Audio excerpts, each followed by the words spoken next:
Muy buenas noches, ¿cómo están? Esto es Opinión Pública.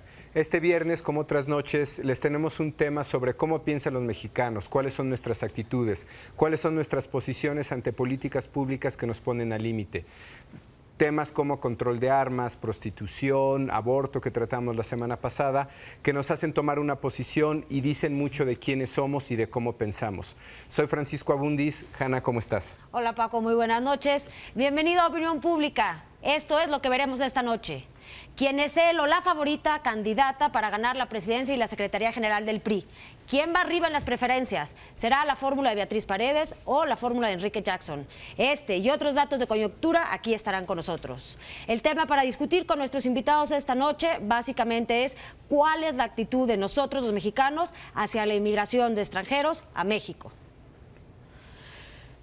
También tenemos una entrevista con Xóchitl Gálvez, es excomisionada de la Comisión Nacional de los Pueblos Indígenas. Veremos desde su perspectiva cómo los mexicanos tratamos a una minoría en nuestro país, que son los indígenas. Empecemos.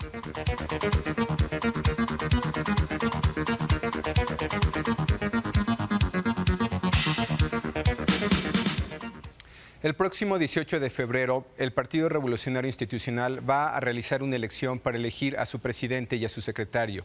A diferencia de 2002, en que esta elección fue una elección a población abierta, en esta ocasión el PRI decidió hacerla solo entre consejeros, aproximadamente 17,000. Consulta Mitofsky realizó una medición bastante interesante porque la hizo precisamente entre estos consejeros. Según esta medición, quien lidera las preferencias sería Beatriz Paredes con 31%. 18 puntos atrás vendría Enrique Jackson y Javier Oliva, Sergio Martínez y Alejandro Gárate tendrían solamente 1% de preferencia. Si bien esta es una medición muy interesante, habrá que mencionar sus deficiencias. Solamente 57% de estos consejeros tenían teléfono, por lo tanto se excluyó el 43%. Marca una tendencia clara de 18 puntos de diferencia, pero no deja de ser una seria carencia que 43% de los consejeros no fueran entrevistados. Sin embargo, en una medición reciente hecha por Parametría, tenemos que estos porcentajes se parecen sustancialmente a si la pregunta se hubiera hecho a población abierta o entre priistas. En otro tema interesante de una institución que está puesta en entredicho y de la cual se está criticando, se está cuestionando su credibilidad, se publicó una encuesta en Milenio hecha por María de las Heras, de Motecnia, donde se dice que aproximadamente el 69% de la población opina que los actuales consejeros ya no pueden realizar su trabajo porque no tienen la confianza de los partidos políticos. El 22% cree que sí lo va a poder realizar y un 9% que no sabe. Es interesante esta medición porque en algo contradice mediciones que se han hecho para medir la confiabilidad del IFE por GEAISA, por Consulta Mitofsky, por Ipsos Vimsa o propiamente por Parametría, donde tenemos una confianza de alrededor de 60% en esta institución. Finalmente, una última encuesta que vale la pena mencionar es una que realizó Reforma. Es una medición telefónica, tiene sus límites, en la cual se pregunta si la gente sabe la fecha en que se firmó la Constitución de 1917. Solamente 3 de cada 10 mexicanos saben la fecha en que se firmó esta Constitución. Ahora bien, este dato puede ser preocupante o no. En todo caso, 48% de los mexicanos opina que la Constitución necesita adecuarse a nuevos tiempos y 27% cree que debe reemplazarse con una nueva. Los jóvenes en particular creen que la Constitución debería de renovarse o de reemplazarse. Estos son los datos relevantes de la semana, los datos de coyuntura de Opinión Pública.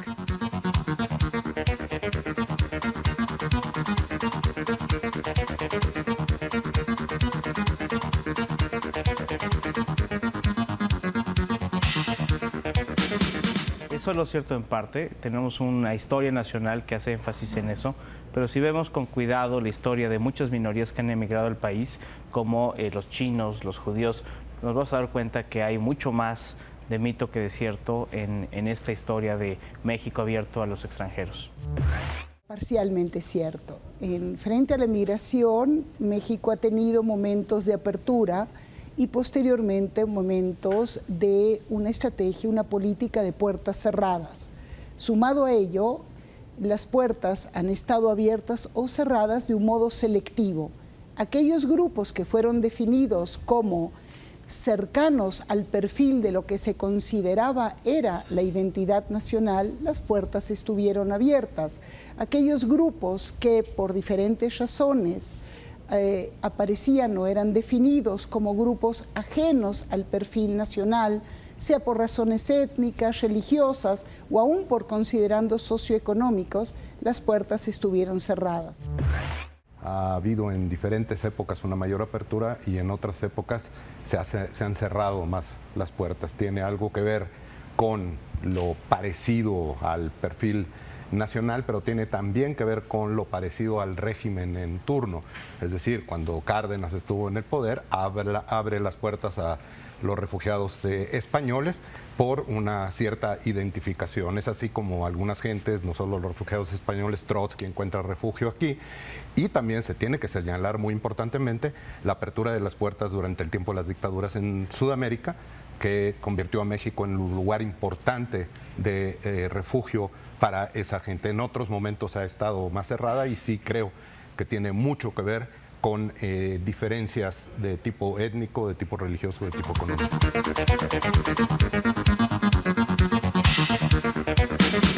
Es muy interesante comparar las opiniones de nuestros invitados con lo que piensa el público, la opinión pública en México, en este caso en una medición para mayores de 18 años. A una pregunta como, ahora por favor dígame, ¿qué tan de acuerdo o en desacuerdo está usted con la frase? Cuando hay escasez de trabajo, ¿los patrones deben dar prioridad a los mexicanos sobre los extranjeros? 40% de la población está muy de acuerdo con esta frase, 48% de acuerdo, lo cual suma un 88%, en desacuerdo 7%, muy en desacuerdo 8%. Una pregunta similar que reafirma parte de esta visión que se tiene de una visión que nos mueve entre el malinchismo y el nacionalismo, que podríamos en algún punto considerar xenofobia. Se refleja también en un reactivo como, ahora por favor dígame, ¿qué tan de acuerdo o en desacuerdo está usted con la frase? La sociedad mexicana se beneficiaría si más extranjeros viniesen a vivir y trabajar en el país, muy de acuerdo y de acuerdo solo 33%, mientras que en desacuerdo y muy en desacuerdo suma 57%.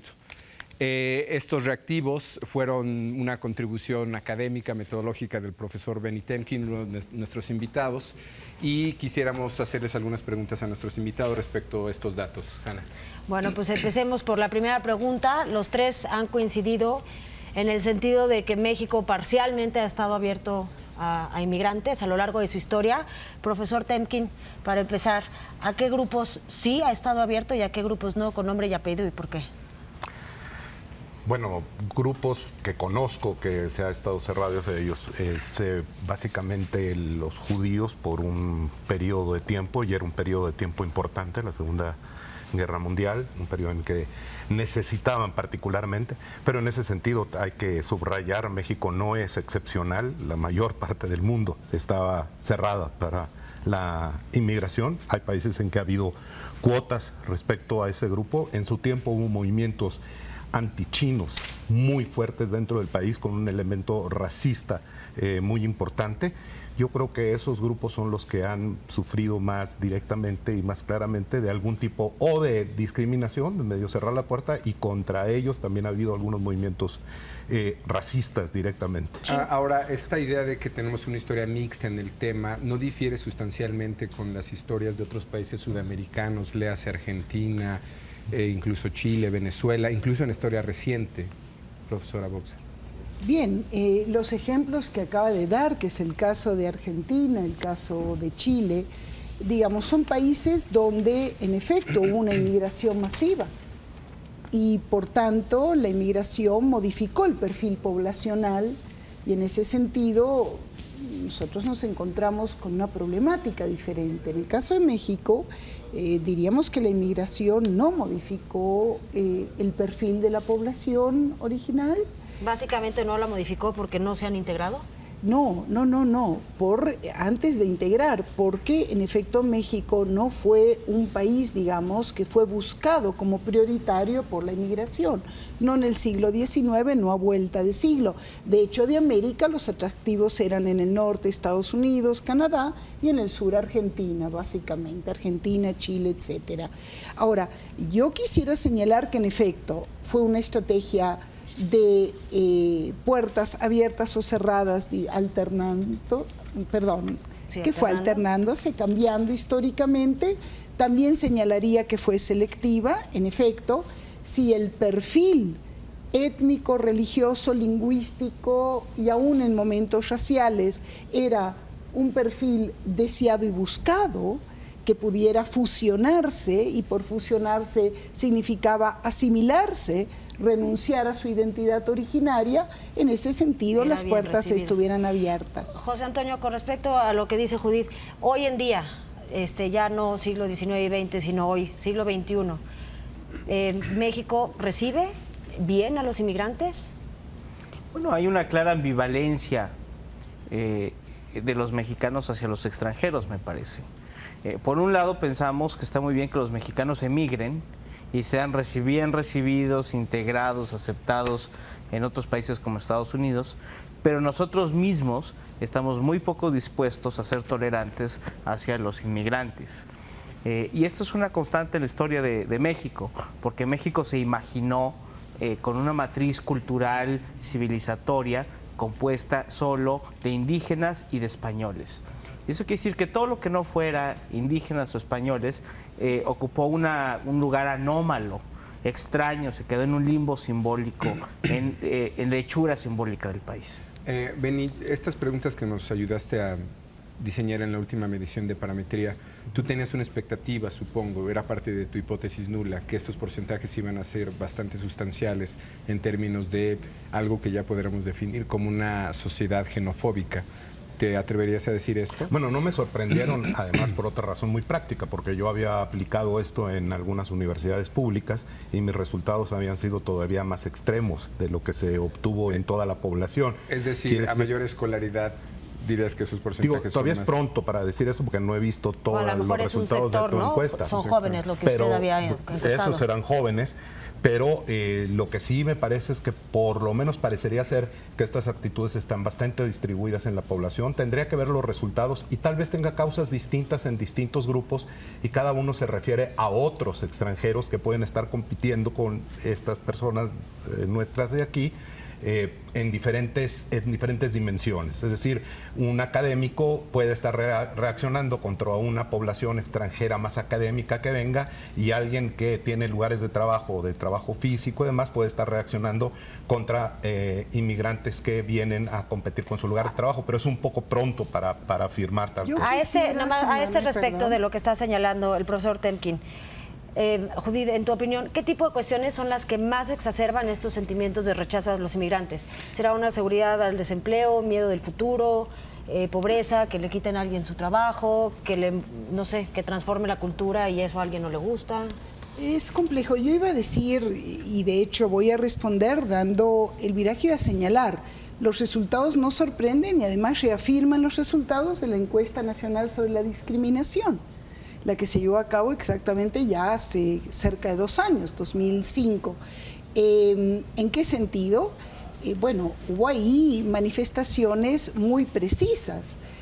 Yo diría 2 fundamentales. El rechazo, no solo a la idea que podría ser de competencia, sino el rechazo, más del 40, entre 42 y 48% rechazo a que extranjeros o minorías religiosas o exponentes de posturas políticas diferentes vivan en el mismo lugar.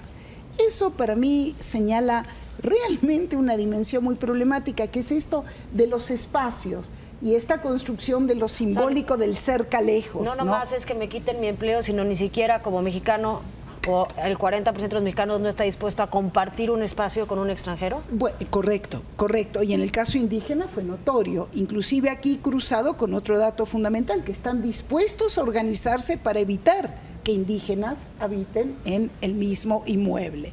Ahora, ¿cuáles son las razones? Yo creo que hay dos grandes dimensiones, solo para sintetizar.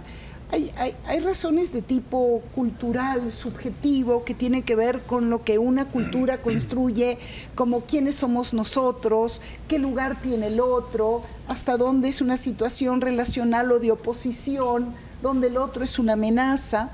Y luego hay dimensiones, diría, también más estructurales, que tienen que ver con situaciones de exclusión, situaciones que parecerían justificar un discurso discriminatorio. En el caso indígena esto es notorio, digamos, hay como una naturalización de la discriminación, como que el otro, mientras sea otro, es realmente una fuente de amenaza, sea indígena o históricamente una minoría, digamos, étnica. José Antonio, ¿tú dirías que un extranjero venga a trabajar a nuestro país favorece, digamos, al buen desempeño de nuestro país? Yo creo que eso depende. Tal vez para poner un poquito de matiz, creo que la primera pregunta que vimos, lo que mide en realidad es el nacionalismo. Y no sé, tal vez tú, Francisco, conoces los números semejantes en otros países, pero hay muchos países que son muy nacionalistas, ¿no? Y que no ven ningún problema ni moral ni ético en darle prioridad a los nacionales. Es más, de hecho, diría que ese es uno de los principios en los cuales se basan los nacionalismos en el mundo. Desde que llegamos a un aeropuerto y dice mexicanos y extranjeros, pero eso pasa en casi todos lados. Eso es normal. Yo no sé si sea normal, tendríamos que tener los números. Aunque hay otros lugares donde llega, se dice Comunidad Europea. Y otros. Exacto, ¿no? Sí. Nada más que ya te habla en un sentido distinto. El nosotros es un, ¿no? es un poco más amplio. Y lo mismo va. Las leyes de empleo en países increíblemente abiertos como Estados Unidos son, podríamos decir, discriminatorias para los extranjeros. Es decir, si alguien quiere contratar en Estados Unidos a una persona, a un extranjero, tiene que demostrar primero en algunos casos que ningún nacional radicado en el área puede desempeñar la misma función, etcétera. Entonces, no, básicamente, José Antonio, nos estabas platicando un poco que es normal proteger los derechos de los nacionales, ¿no? O sea, es un poco como la razón de ser de un gobierno. Sin embargo, la normalidad es una medida estadística, eso no quiere decir que sea correcto, ¿no? Hay que notarlo, ¿no? ¿Qué es correcto a tu juicio? Yo creo que un entendimiento mucho más cosmopolita de las pertenencias de los seres humanos es superior a un estrecho nacionalismo.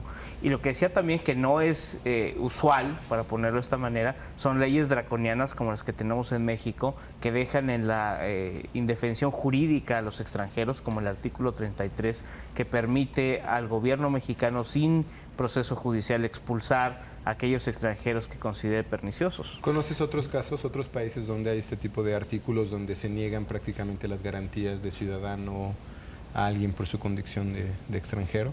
Muy pocos en las democracias occidentales. Profesor Temkin, ¿cómo hacerle para articular en una sociedad, digamos, la cultura que hay y además absorber, si es que conviene o no, las diferencias? Permíteme nada más, antes de contestar a tu pregunta, complementar una cosa que dijo el profesor Aguilar, que es muy importante. Bastaría con que no se generara la contradicción que hay, no están en los números que tú enseñaste, pero están en números que tienen que ver con la investigación que hice entre estudiantes, que el mismo porcentaje de gente que dice que no quiere extranjeros aquí y que hay que darle preferencia a los mexicanos y demás, es el mismo porcentaje y es más o menos la misma gente que dice que el gobierno mexicano debe estar mucho más activo, debe ser mucho más activo en defender los intereses de los refugiados, de los inmigrantes mexicanos en los Estados Unidos. Y la gente parece no hacer la liga entre estas dos posiciones que resultan absolutamente contradictorias. Lo que uno pediría es simplemente que apliquen el mismo principio que aplican a los mexicanos en los Estados Unidos y exige respecto a ellos. Hombre, trata a los inmigrantes, por ejemplo, que vienen del sur, de la misma manera que estás exigiendo que los Estados Unidos traten a nuestros propios inmigrantes allá. Ahora, no existe una fórmula. O sea, había un tiempo en que se pensaba el melting pot americano, quiere decir este crisol, el tratar de asimilar a la gente que llega, el tratar de que todos acepten, en el caso de Estados Unidos, el American Way of Life. En los últimos años existe como una rebelión intelectual, académica y demás política en contra de esto, y se habla más bien de multiculturalismo y de respetar las diferencias y todos. La verdad es que esto está siendo muy cuestionado por los últimos acontecimientos mundiales que están generando un problema grave. Es interesante notar que hablamos de globalización y sin embargo era mucho más fácil ser migrante a finales del siglo XIX y principios del siglo XX de lo que es ahora. Hay globalización, rechazo, ¿no? Tal vez de capital, y hay globalización de inversión, y hay globalización de comercio, pero globalización en términos de aceptar a los seres humanos, y en eso México no está solo ni es excepción. Están teniendo problemas Ahora, en Europa y demás. En ese tema, Sí. tú hablaste del modelo de melting pot, está el de crisol de culturas, que es más el canadiense, está el australiano, en toda la discusión de multiculturalismo. ¿México es multicultural bajo estas definiciones de minorías, digo, más allá de extranjeros o no? ¿Qué dirían cada uno de ustedes? Es interesante, a ver, México...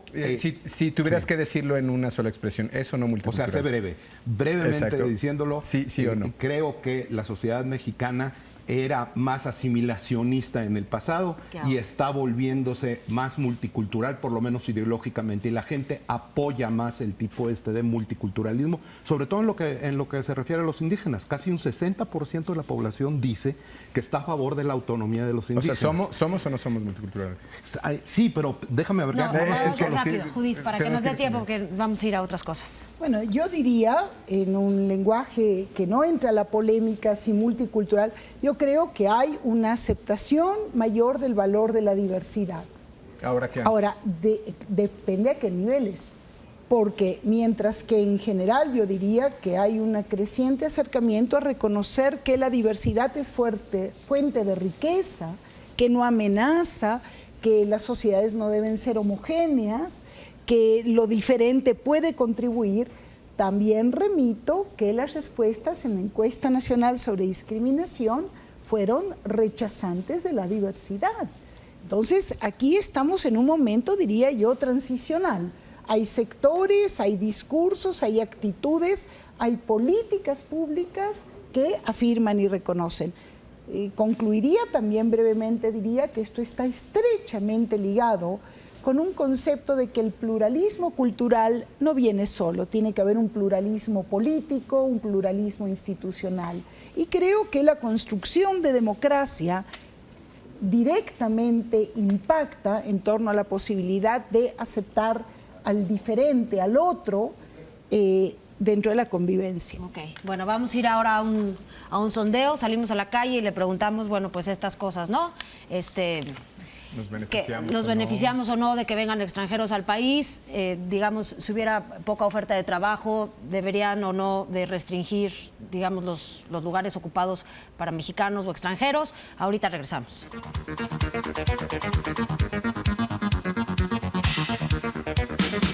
Por supuesto. Sobre todo, si somos mexicanos, debemos dar trabajo a todos los mexicanos, no inmigrantes sobre todo. Sí, porque yo creo, a mi forma de ver, pues sí, lo necesitan más los mexicanos. Pues no, simplemente a quien tenga el talento y la capacidad para hacer el trabajo. Sí, bueno, pero es que también ahí dependen muchas cosas porque pues también los intereses de las empresas, ¿no? Porque por decir, puede ser mexicano, pero a lo mejor, y al igual un extranjero, te gana en muchas cuestiones que a la empresa le convienen. Entonces, pues, por una parte sí estaría bien que le dieran preferencia a los mexicanos, pero por otra parte también pues sería mejor que pues los mexicanos recibieran una mejor educación para poder competir con ese tipo de personas, a ese nivel pues. Sí, ¿no? 100% estoy con los mexicanos. Totalmente, porque es nuestro país y tenemos más posibilidades nosotros que los extranjeros. Pues ya está, ya vimos lo que opina la gente en la calle. José Antonio, ¿México es o no multicultural? Yo creo que sí es un país multicultural que durante muchos años se imaginó homogéneo y mestizo. Y es multicultural además, no solo porque acepte la diversidad, sino porque la diversidad se ha impuesto incluso sobre ciertos criterios de civilidad y democracia. Ok, entonces un poco aquí todo el mundo está de acuerdo que la tendencia, digamos, es hacia la diversidad, ya sea impuesta o porque la mayoría de la sociedad así lo prefiere. ¿Cómo acomodar estas diferencias para que una sociedad pueda convivir armoniosamente? Bueno, pero el péndulo puede llegar también demasiado lejos. Una respuesta interesante también a la encuesta es que le preguntas a la gente si, y la misma gente que dijo que está a favor, por ejemplo, de la autonomía cultural de los indígenas, que dije antes, pero le preguntas, ¿hay derecho de exigir a las comunidades diversas que respeten los derechos humanos? La vamos a ver en 2 minutos. La vamos a ver en 2 minutos nomás. Está bien. ¿Cómo hacerle para acomodar las diferencias para que la sociedad conviva armoniosamente? Yo creo que hay que, primero que todo, reconocer las diferencias. Segundo, darle legitimidad a las diferencias, pero también no ser... ¿Darle legitimidad en qué sentido? Darle legitimidad en el sentido que es legítimo ser diferente, que es legítimo ser diverso, mientras que no intentes imponer tu posición, tu punto de vista, tus comportamientos religiosos, etcétera, sobre los demás. Es por eso importante que el Estado permanezca independiente o separado, por ejemplo, de las religiones. Porque una vez que está ligado con una particular preferencia política, étnica o religiosa y demás, se convierte en un peligro que no contribuye a que la sociedad sea diversa, pero reconociendo las libertades esenciales de cada individuo. Judith, ¿cómo acomodar estas diferencias? Bueno, coincido plenamente con la idea de que es necesario legitimarlas. Esto es, hay una diversidad de facto. Aunque se haya imaginado, aunque se haya anhelado a construir una identidad homogénea. Quiero acotar que cuanto más fragmentación social, económica, política tenía el país, más históricamente el discurso en torno a la unidad y a la homogeneidad, claro, buscaba. Ahora, si nosotros vemos el distanciamiento, por ejemplo, del concebir a la ciudadanía básicamente en un contenido étnico y acercarnos a apostar, por ejemplo, a valores de civilidad, a la construcción de un Estado de Derecho, a lo que podríamos llamar valores compartidos desde la diferencia, en mucho puede ayudar realmente a enviar un mensaje donde... Es una pregunta un poco burda, a lo mejor para ti, pero ¿cuáles serían estos conceptos, así si los pudiéramos enumerar, 4, en el cual todos somos iguales? Bueno, sin lugar a duda, el concepto de derechos humanos con toda la amplitud que ello significa, libertad, el derecho a la justicia, el derecho a igualdad de oportunidades a pesar de la diferencia, tolerancia, respeto al otro, el reconocer que finalmente nosotros somos otros frente al otro, esto es, aprender este juego de mirada donde uno mismo puede relativizar sus creencias. Creo que esto puede contribuir en mucho a valores compartidos. José Antonio. Bueno, yo creo primero que hay que separar la ciudadanía de la etnia, la raza y la religión. Eso es básico. Y la segunda cosa es que la diversidad... ciudadanía como concepto jurídico, y como político, ser sujeto de derecho. Y político principalmente. Y la otra cosa es entender que hay límites a la diversidad. Y esos límites son los de una democracia liberal, y subrayo lo liberal, donde hay el respeto a los derechos de los individuos. Y si uno lo ve así, la diversidad profunda es incompatible con la democracia liberal. Ahora, en esto, José Antonio, alguna discusión que hemos tenido, de hecho, respecto a algunos textos como los de Quimblica sobre derechos de minoría, la pregunta a la que se refería Beni es particularmente interesante. Ahora, por favor, dígame, ¿qué tan de acuerdo o desacuerdo está usted con la frase? No es correcto exigir que todas las comunidades respeten los derechos humanos. Cada cultura tiene sus propias normas y valores y todas son igualmente respetables. Buenísimo. Muy de acuerdo, diseño del profesor Temkin. Buenísimo. Muy de acuerdo y de acuerdo, 60%. Digamos, el muy de acuerdo asusta un poco, 13%, el de acuerdo 47%, gente que está dispuesta a tolerar que se violen derechos si se guardan, ¿no? Todas estas, la idea de lo cultural, y en desacuerdo 19% y muy en desacuerdo 7%, es decir, 26%. Parece que no somos muy liberales, diríamos. No, por supuesto. Eso es, digamos, ese es un indicador del relativismo filosófico y cultural de esta sociedad. Y donde hay relativismo filosófico y cultural no se pueden defender los derechos de las personas de manera robusta. Profesor, que Perdón, no, iba a decir que exactamente en la línea que acaba de mencionar José Antonio, ese tipo de relativismo puede llevar realmente a sancionar una barbarie. Esto es, estoy pensando en la mejor tradición. Esto es, aquí hay como dos dimensiones. Sin lugar a duda, las culturas son diversas, no son homogéneas, pero sin lugar a duda hay un sustrato común que es la condición humana, a partir de lo cual realmente podemos perder, y creo que el concepto es un relativismo filosófico profundo donde todo es igual, nada es diferente, y renunciamos a la posibilidad de un juicio moral de la ética en la historia. Ahora, Beni, en esta pregunta creo que yendo a parte de biografía personal, tú has vivido mucho tiempo en un país que se caracteriza por ser multicultural, Israel. Yo creo que encuentras diferencias sustanciales o deberías de encontrar diferencias sustanciales en este porcentaje del que estamos hablando en México y en Israel.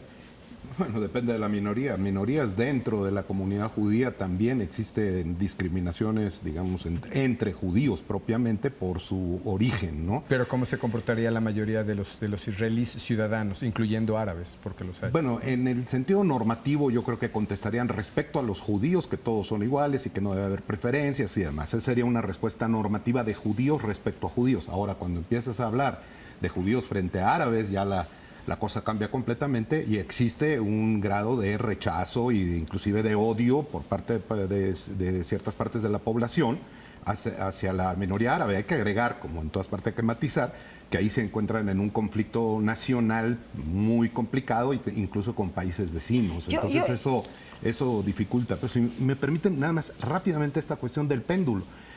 La intelectualidad ha contribuido muy importantemente, partes de la intelectualidad, a reconocer la diversidad indígena y demás, pero también ha contribuido, desgraciadamente, y es el otro lado de este péndulo, a decir que estas culturas son igualmente respetables, todas las culturas, y eso no podemos aceptarlo respecto al trato, respecto a la mujer, respecto a las minorías dentro de esos propios grupos, minorías religiosas, por ejemplo, etcétera. Entonces debemos ser bien claros, aceptar la diversidad, pero no aceptar una diversidad que no tome en cuenta el trato a los individuos dentro de los grupos. Yo exactamente con respecto a lo que usted decía, los oigo hablar, pero me pregunto, ¿cómo juzgamos la legitimidad o la ilegitimidad de una práctica de una cultura ajena?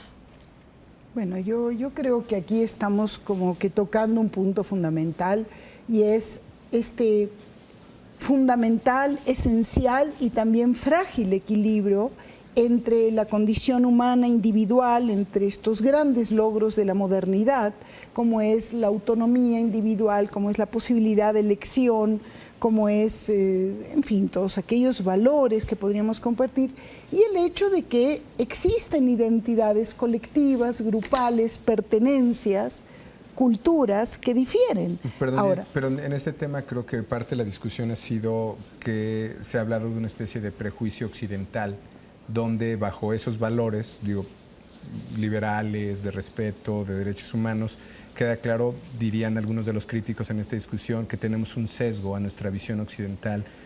¿Qué tan admisibles son esas críticas?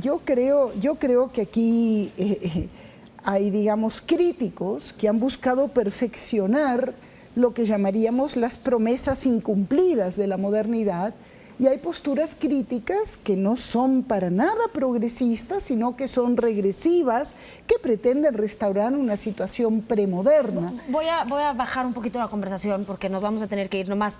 A tu juicio, Judith, ¿cómo juzgas cuando una práctica de una cultura ajena a la tuya es legal y cuando no es legal?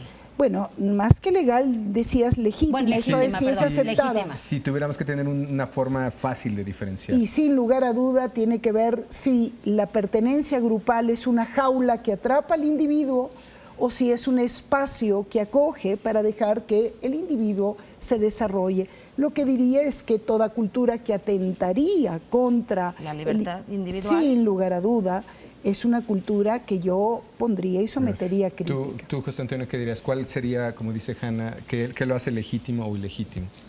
Bueno, básicamente que se conforme o no a los derechos individuales.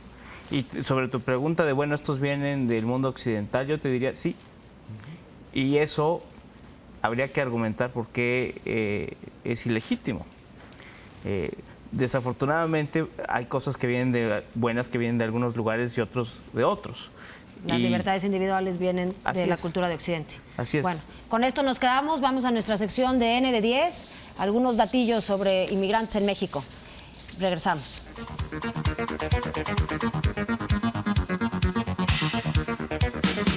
A lo largo del tiempo, la inmigración a México ha resultado ser de poca cuantía, según los datos del Censo General de Población y Vivienda del 2000.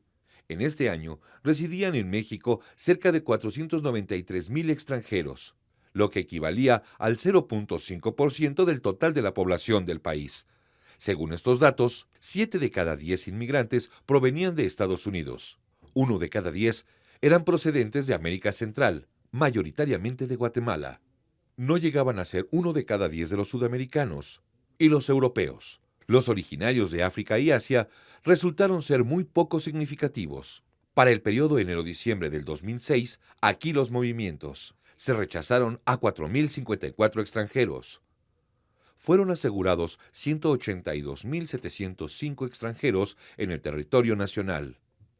Se deportaron a su país de origen a 179,345 extranjeros. La frontera sur de México se ha caracterizado como escenario de una importante y diversificada dinámica migratoria que resulta de la intensificación de los flujos de personas provenientes de Centroamérica como destino a Estados Unidos. En el 2005, de cada 10 extranjeros asegurados y devueltos a su país de origen, casi 5 eran guatemaltecos, 3 eran hondureños.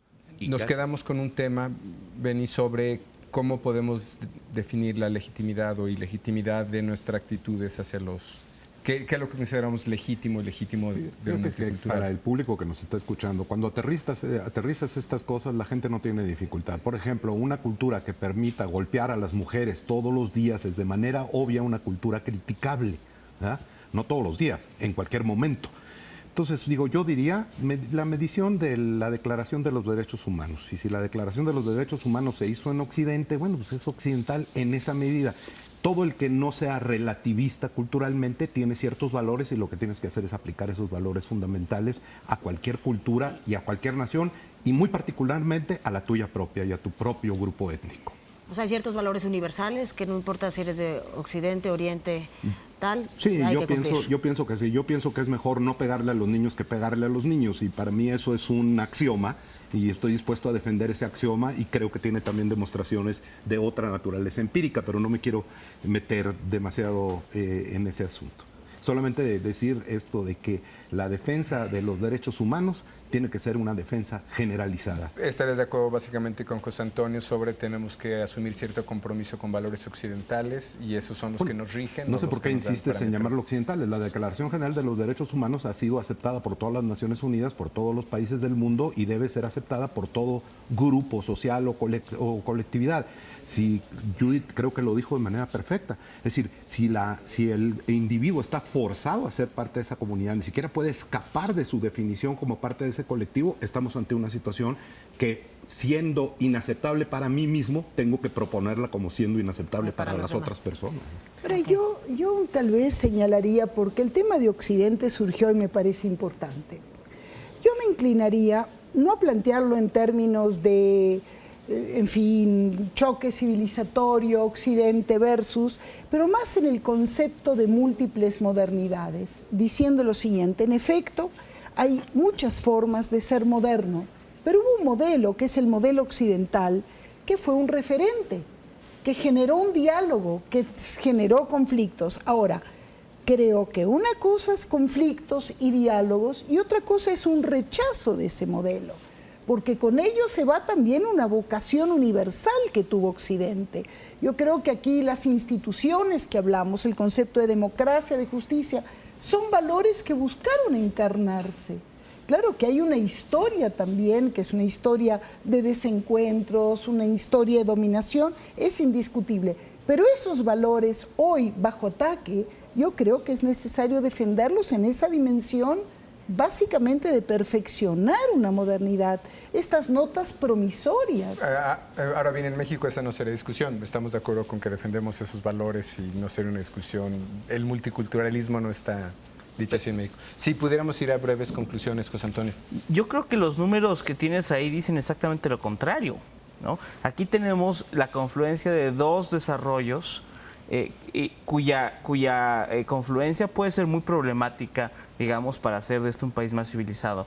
Una es, digamos, la creciente aceptación de la legitimidad de la diversidad, que como ya hemos visto aquí, tiene un lado muy positivo, muy saludable para nuestra sociedad. Pero por el otro lado, se ha gestado durante, habría que saber cuántos años, un relativismo cultural y filosófico que cuando se junta con lo otro, es muy problemático. Alguien decía sobre uno de los teóricos políticos que favorecen, digamos, el multiculturalismo, decía que estaba empollando huevos de dragón, pensando que lo que saldría de esos huevos iba a ser algo parecido al filósofo y no pequeños dragones que son amenazas, digamos, a las democracias liberales. Bien, Beni. Bueno, yo concluiría que tenemos que rescatar lo que tenemos en común como seres humanos, no olvidarnos que a final de cuentas somos seres humanos antes de pertenecer a esta colectividad étnica o aquella colectividad étnica. Y yo a lo que invitaría es a por lo menos ser consistente en los valores que uno adapta. Cuando uno educa a su propio hijo, uno los educa de acuerdo con los valores de uno y no se anda preguntando si todos los valores son correctos al mismo tiempo. Entonces, ¿cómo escojo? Uno tiene ciertos valores, debe poder defenderlos, debe reconocer que existen otros valores, pero no debe ser ni paciente ni tolerante con la agresión, con la represión, con el término de la libertad, o sea, terminar con la libertad de expresión o con la libertad de organización. En pocas palabras, lo que uno quiere para sí mismo debe quererlo también para los demás. Y la prueba de fuego de la moralidad, para mí, política de los valores, es aplicarlo a tu propia sociedad y a tu propio grupo étnico. A lo que esto invita es a la autocrítica, y esta es la parte más difícil.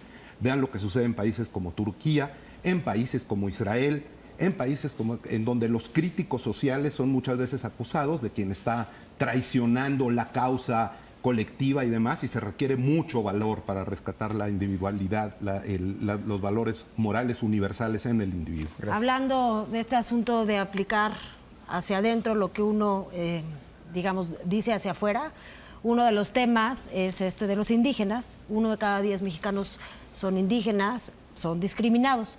Vámonos con Xóchitl Gálvez, usted recordará, es la excomisionada nacional de esta comisión en defensa de los indígenas.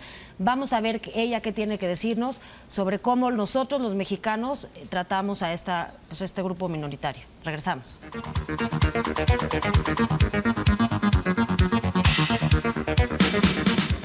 Estamos aquí con Xóchitl Gálvez, exfuncionaria pública y ahora directora general de Hightech Services. Xóchitl, muchísimas gracias por aceptar la invitación. Pues qué gusto saludarte, bienvenida aquí a mis nuevas oficinas ahora.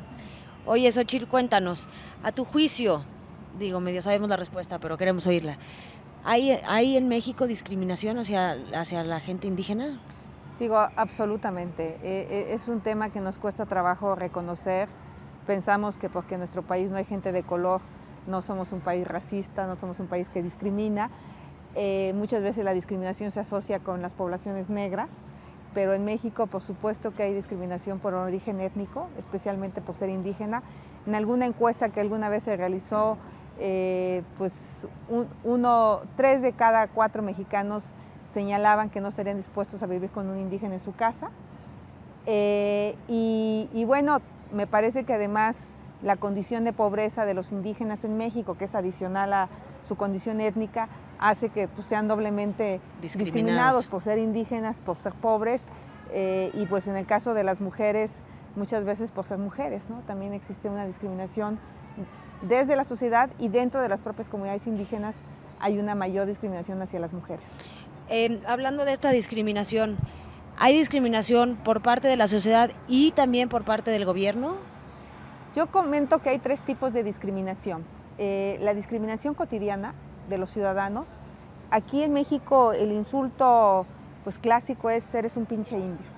O sea, es como decirte lo peor. Esa discriminación pues es dura, es difícil, o indio pata rajada, o te vistes como indio, o hablas como indio. Bueno, finalmente esa es preocupante, esa se tiene que cambiar a base de educación, a base de cambiar estereotipos en los medios de comunicación. Durante mucho tiempo los medios de comunicación les gustaba mucho tipificar a los ignorantes, tontos, flojos, como indígenas, siendo que también los mestizos son tontos, flojos ignorantes. Y bueno, la discriminación institucional, yo la conocí por dentro, la enfrenté dentro del gobierno, como funcionarios simplemente me contestaban que por qué había que hacer políticas a favor de las comunidades indígenas. O sea, como por qué asignar dinero a exacto, si a todos esa somos comunidad. mexicanos, pero se tiene que entender que los pueblos indígenas tienen otra manera de ver el mundo. Si tú vas a hacer un programa de salud sexual y reproductiva, no es lo mismo como una mujer de una ciudad percibe la reproducción a como una mujer indígena lo percibe, porque dentro de la comunidad indígena el tener hijos pues es un sinónimo de estatus. Entonces, si tú de repente no tomas en cuenta todos estos valores, pues estás generando un grave problema a las mujeres. Entonces, tú tienes que hacer políticas públicas diferenciadas, o muchas veces algún gobernador me dijo, oye, Xochitl, pero pues, ¿cómo voy a llevar luz eléctrica a ese pueblo que cuesta 14 millones de pesos si con 2 cajas de aguardiente compro sus votos? Así, Qué horror. Así me lo decían. Entonces, esa es la discriminación institucional que existe a nivel del municipio. En muchos de los municipios el gasto público lo asignan a la cabecera y no a las localidades que están marginadas. Lo mismo ocurre con los gobiernos estatales, lo mismo con los gobiernos federales. Hoy aquí en la Ciudad de México empieza a haber una secretaría de temas indígenas. Durante muchos años aquí vivieron más de 400,000 indígenas y simplemente pasaban desapercibidos por la ciudad. Niños que no hablan la lengua español, cuando entran a la primaria son tratados como retrasados mentales, porque en su casa se habla el triqui o se habla el mazahua. Y entonces el niño llega a la primaria y pues simplemente no entiende. Entonces tiene que haber políticas públicas diferenciadas para la población indígena, recursos económicos a veces mucho mayores por el rezago histórico que se viene acarreando. Y luego está la discriminación estructural, que esa tiene que ver con las leyes. Hay leyes que no reconocen estas diferencias culturales. Por ejemplo, la forma de ejercer justicia. Los indígenas conservan ciertos usos y costumbres positivos en manera de resolver sus conflictos que las leyes deberían de reconocer. En San Luis Potosí ya hay una ley de justicia indígena en este momento operando y con eso va resarciendo este problema estructural, porque ya estas leyes le dan cabida a otras formas de pensamiento. Digamos, si se les mete más educación a las comunidades indígenas, ¿también podría ser que desaparecieran algunos de sus usos y costumbres? Se van a transformar. O sea, es utópico pensar que las comunidades indígenas de hoy son las mismas del siglo XVI. O sea, no es cierto. Hoy las comunidades indígenas adoptaron la religión católica, hoy las comunidades indígenas están metidas en el tema de los partidos políticos, han ido adoptando formas de gobierno ajenas a su propia cultura, pero han preservado lo esencial, tradiciones, lengua, vestimenta, formas de organización, formas de ejercicio de la justicia, valores. Por ejemplo, un valor mío que yo aprendí en mi comunidad es que Dios no está en el cielo, que Dios está en cada ser humano. Entonces, esa es una cosmovisión que tenemos del mundo diferente, porque es muy fácil decir, bueno, pues ya al final pido perdón y ya. No, aquí, si tú dañas a un ser humano, estás agrediendo a Dios. Es una forma de vivir y de ser, y por eso el indígena ñañú, cuando te saluda, se dobla ante ti, pero no por un acto de sumisión, sino por un acto de respeto. Entonces, depende cómo se vea. Yo diría, por supuesto que las comunidades indígenas no van a desaparecer, habrá lenguas que desaparezcan, por supuesto, porque hay pocos hablantes, pero las comunidades se van integrando, se van preservando. Hay comunidades muy fuertes como la náhuatl, la ñañú, la mije, la zapoteca, que al contrario se están fortaleciendo ante el peligro de la globalización, de homogenizar todo. Y lo que yo creo que tenemos que hablar es del respeto a la diferencia cultural. O sea, el primer derecho que tenemos de igualdad es el derecho a ser diferente. O sea, ok. Entonces, como conclusión, dirías, porque ya nos vamos a tener que ir, es por un lado, esta autonomía pues no va a existir, es utópica, porque las comunidades indígenas eventualmente van a irse integrando con la sociedad, pero hay que respetarlos como son, con sus usos y con sus costumbres. La autonomía de la que hablan los pueblos indígenas tiene que ver con sus formas de organización, de justicia, de desarrollo. Pero esa autonomía puede conciliarse con el resto del Estado Nacional. O sea, el Estado Nacional lo que tiene que respetar es el derecho a ser diferentes, a la diversidad. Este es un país diverso. Son 62 pueblos indígenas, cada uno de los pueblos se maneja de manera autónoma en ciertas reglas para convivir, pero son parte de un Estado nacional donde todo el mundo respeta a un presidente, donde todo el mundo respeta la justicia, y no quiere decir que las autonomías segreguen a los indígenas como lo hicieron en Estados Unidos, al contrario, es un diálogo entre culturas que enriquece al país. Yo no me imagino a México sin 62 pueblos indígenas, o sea, México es más rico gracias a sus 62 pueblos indígenas. Lo que tenemos que es respetar a los pueblos indígenas en su forma de ver el mundo y asignarles recursos económicos para que se desarrollen. Hoy los indígenas estudiamos, vamos a la universidad, hablamos de proyectos, somos empresarios, vivimos en las lomas y seguimos siendo indígenas. Yo regreso a mi pueblo y sigo siendo indígena y sigo siendo ñañú y me siento parte de una cultura. O sea, no está negado el progreso con ser indígena, y eso es una... Ojalá todos vivieran en las lomas y todos pudieran tener una profesión universitaria. Por eso, con el gobierno del expresidente Fox se crearon 10 universidades en regiones indígenas, porque creemos que la educación es la base para el desarrollo de los pueblos indígenas. Yo soy una convencida que se puede tener la autonomía para algunos temas y relacionarte con el mundo para el resto. Okay.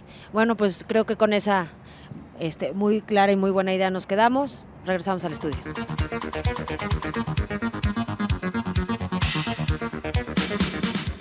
Uno de los temas que puede ser más controvertidos en México es uno que se refiere a derechos especiales. A una pregunta como, ahora por favor dígame, ¿qué tan de acuerdo o en desacuerdo está usted con la frase? La única solución para los indígenas de México es la autonomía total para sus comunidades y territorios, que a partir del año 94 con los zapatistas fue todo un tema. 17% está muy de acuerdo con esta posición, 46% de acuerdo, es decir, 63% estaría de acuerdo con la idea de autonomías o derechos especiales para indígenas, en desacuerdo 18% y muy en desacuerdo 7%, es decir, 25%. Estos son los últimos datos que tenemos, Hanna, para comentar. Les queremos dar las gracias a nuestros invitados esta noche por participar y pues como siempre se nos quedan algunos temas en el tintero. Bueno, pues, muchísimas gracias. Gracias. Gracias.